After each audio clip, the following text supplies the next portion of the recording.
If you're feeling really stuck in your decluttering journey or you don't feel even able to start, it might be because you're buying into this one big myth about decluttering. And today we are going to break that myth down and talk about clutter in general, the emotions around it, the process of getting rid of clutter, my own journey as well. And stick around because I'm also going to be showing you my really, really, really messy basement and how I plan to tackle it. Now, my name is Emily Avon Green. I'm a therapist in private practice and a slow living enthusiast. I want to send a caveat out there. This is not a decluttering channel. Yes, if you like decluttering, stay. It might be interesting. But this channel is all about slowing down and not engaging in hustle culture and really building a life you love. If that aligns with you, awesome. But if you're looking for just a decluttering channel, I'm going to put some suggestions in the description because I'm not creating any false hope. We're not decluttering all my house right now. Anyway, let's jump in. So the first thing I want to talk about is how clutter doesn't just happen overnight. So what tends to happen and what happened with me is it accumulated over time with baby showers and wedding and birthdays and right, it's not just a one and done. It can feel like it just really snuck up on you, but usually it's a gradual process. There's this book that I read while I was in the beginning of my decluttering journey, and it's called Clutter Connection. I forget by who. I'll put that in the description as well. And she talks a lot about the process of decluttering, and she talks about the different kind of clutter bugs there are. So you get assigned your clutter style. I am a ladybug, which means that it's like a Heidi hoarder. I love when things look really clean and look really presentable, and I don't like seeing a lot of clutter, but it still exists. It's just hidden. And over the years, that's gotten worse. So in my teenage years, it started off with a drawer. Then when I first moved out with my boyfriend, it went from a drawer to a closet. So my whole closet was full of clutter. Then we went into a house and we had more stuff because I gotten married. And then, stuff went into a whole room. I had a clutter room. And now we bought this house and we moved in, and a lot of the clutter just ended up in the basement. Now I have a cluttered basement, like the full basement. Not this room, this is my office. But the rest of it out there is very, very cluttered. And that is an accumulation of when we moved, we brought stuff in the basement that we didn't need, and it just kind of stayed there. And then when I decluttered my upstairs, some of the stuff got moved downstairs. And then we have a daughter, so you buy stuff, it stop you don't need anymore. What do you do with it? You put it in the basement. So now my basement has a path through the clutter to get up and down the stairs. I'm kind of a little bit embarrassed to admit that, but I think it's super relatable that we have a room in our house that feels like that, or our garage feels like that. And that's why I wanted to make this video, to really normalize that this happens and it's completely normal, but it's doesn't have to stay that way. There is hope. So now that we know that clutter doesn't happen just overnight, it's not like you're a slob, right? It's just you have a life. You live, you receive stuff, and we run out of room sometimes. And the rooms in our house that aren't used, well, the clutter goes there. The myth, however, is that you can declutter all in one go and it just be done.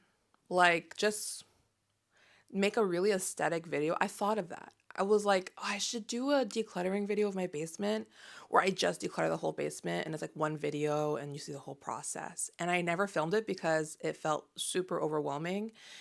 And that's what happens. That myth that you have to do it all at once or it's not achievable is just that. It's a myth. And I actually think to do it all at once, is not a good strategy. Now, my channel is all about living intentionally and really being mindful of your inner world and your lived space. So when you approach decluttering gradually, you're better able to take stock of your world. So, for instance, when I started my process, it was really at the beginning of my slow living journey. I started by identifying places in the house that I enjoyed the most that felt overwhelming to me and that I wanted to create more space in for myself because I felt with the clutter, I felt overwhelmed. It didn't feel like my own. I didn't feel like I could rest and have leisure there. So the rooms that I started with were the living room and my bedroom.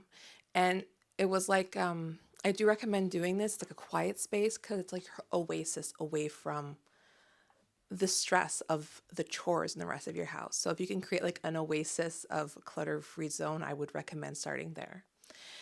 And then I gradually moved into the other parts of the house, like the closets and the kitchen. The kitchen was a lot. And the last room I did, I don't know how many months ago, was the bathroom. And this took more than a year to do because at the same time, I'm living life, right? So I'm living life and decluttering, but gradually. And the reason I think that this is a super important thing to do gradually, is because when you are decluttering, I want you to be very mindful of the things that are in your space, how you want to utilize your space, how it can best serve you. Take stock of like, what do you own? How did it make it into your space? It might inform you of your own buying, how you buy, your consumerism habits and what you choose to keep and what you don't choose to keep, because that can be really, it informs you. And when you do so, you can see what really aligns with the life you want to live. And that's why I did it really slowly. I want to be very conscious of it. And some of the things I wasn't able to let go of right away. I was able to declutter the upstairs, but I wasn't able to let go of them. So I did bring them downstairs because the idea of letting go fully was terrifying. And so I did bring them downstairs, but that also gave me the opportunity to reflect on why did I feel the need to hold on to them? And like 6 months later, as I look at these items that I decided to keep that weren't necessary for upstairs, but yet I couldn't get rid of and ended up downstairs. Why was that? What are the reasons? And so it really helped me self-reflect on what was going on in my internal world related to those things, because things aren't just things. We have emotional and deep-seated thoughts and emotions towards those things, right? Maybe we see money that we're wasting. Maybe we see the person who gifted us the item. And so that's why gradual is best and it's more sustainable, because a one and done, one reason is you're probably not going to do it one and done. That sounds so overwhelming. You'll probably get halfway through or not even and just give up.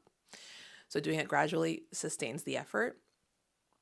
And two, decluttering is never a one and done. Never. I told you I finished the upstairs, but that doesn't mean that I'm truly done the upstairs. I continuously go and declutter and see what's piled up, because things will pile up. More birthdays come, Valentine's Day comes, Christmas comes, and things pile up after a while. Or clothes, that you kept, but then you realize, oh, I really didn't wear it. So it's a continuous process. And I think that's actually a good thing, because you're continuously being aware of the life you're living and how the items within it are serving you or not. Um, so so the process of decluttering that I would recommend for you, not a one and done. Take it gradually. Start with the easiest places, and even easiest. My sister-in-law and I, a year ago or something, we did like a little mini challenge, and one thing they said was just to like declutter your sink area or your fridge, or just choose something. You don't have to do it all. You never have to do it all. You can just start with what feels best for you. But when we did that, she was also like, "Oh my God, this is amazing." Like, to see it, to know that you're capable of doing it, and to see how having that item decluttered helps. And no, I am not saying that you should go down a minimalist's way. I am not a minimalist. I don't like clutter. Like, I don't like seeing the clutter, but I love knickknacks. like knick-knack, paddywhack, give a dog a bone kind of thing. Like I love knickknacks. My sister-in-law that I was mentioning, she is a maximalist. So she loves seeing the stuff that she owns, and she owns a lot of beautiful things. Um, but that's not art, that's stuff that's not clutter. Clutter isn't just a thing, it's how it makes you feel. It's how it impacts your life. And that brings me into emotions, right? Because when we talk about how clutter makes you feel, you might have feelings of overwhelm just seeing the clutter, but at the same time, the idea of decluttering might also feel overwhelming. And things can get really difficult and out of control because of life circumstances. So for me, when I had my child, she's 2 years old plus a couple of months, I had very, very severe postpartum depression and anxiety and was put on medication for those. And I wasn't doing well.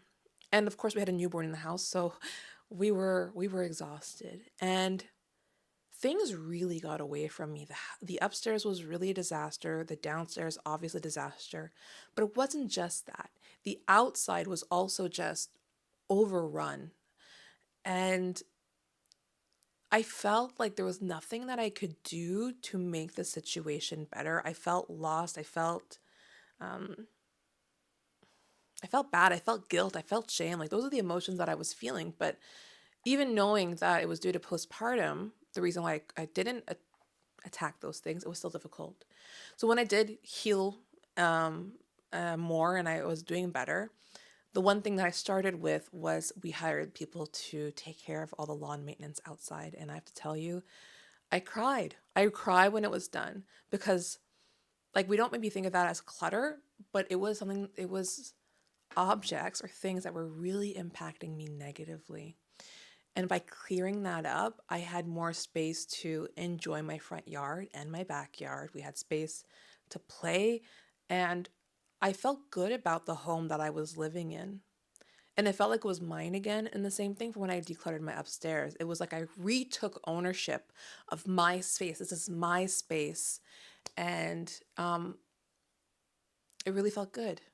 But I couldn't have done that all at once. I had to go gradually, like doing the outside, doing the inside, little rooms, little rooms.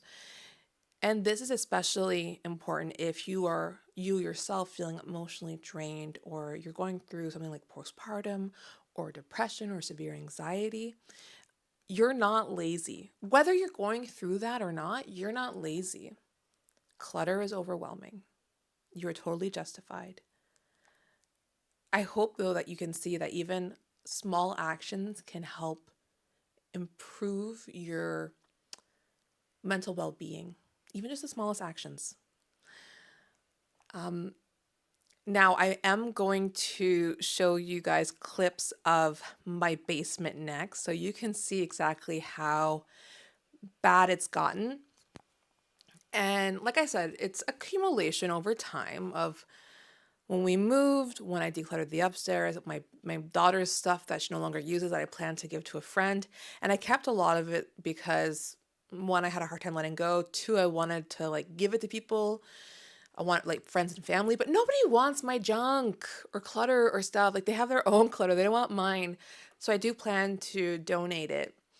But I just haven't done it because it's felt overwhelming.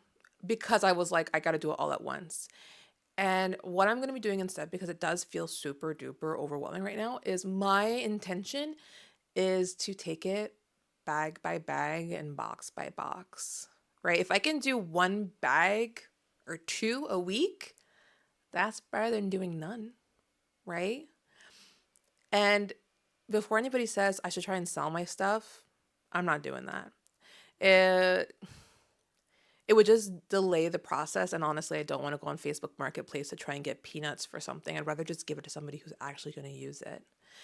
So my plan is to really go slowly. And maybe I'll track this on my Instagram page of like the process and how it's hopefully the pile's getting smaller and smaller.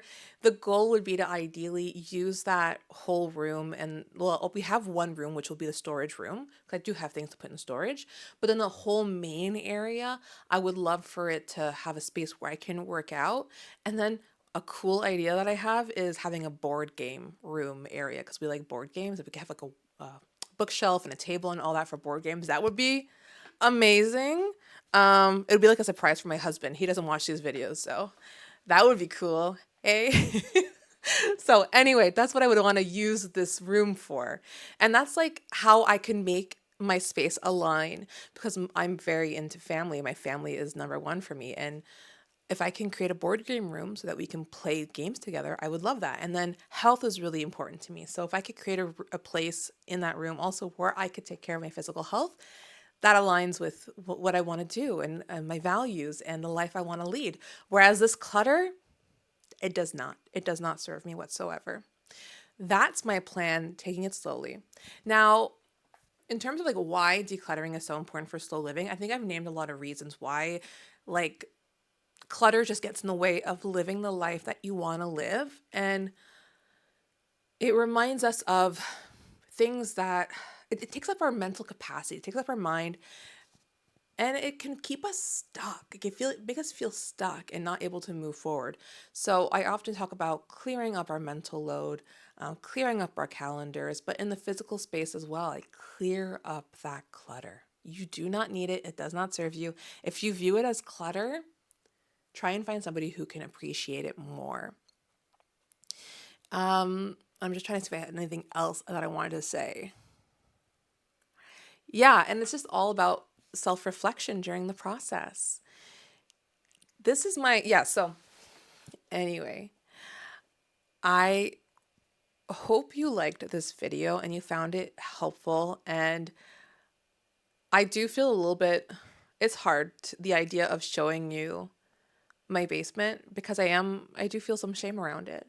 But if I feel shame, then I'm sure other people feel the same way. But we shouldn't. We really shouldn't. It's life. But we don't have to let it be our reality forever. So, is there a room in your house that you just want to declutter? A room, a closet, a drawer, a sink countertop? What if you decluttered it? Just that, and see how it made you feel. I would love for you to like do that, put it in the comments, your reflections. And what are you making space for? If you're decluttering something, you're making space for something else. Not other objects. We don't need to fill up space with other objects, but you're making space for calmness, for joy, for family. What are you making space for by decluttering? All right. Keep living your authentic life. Bye.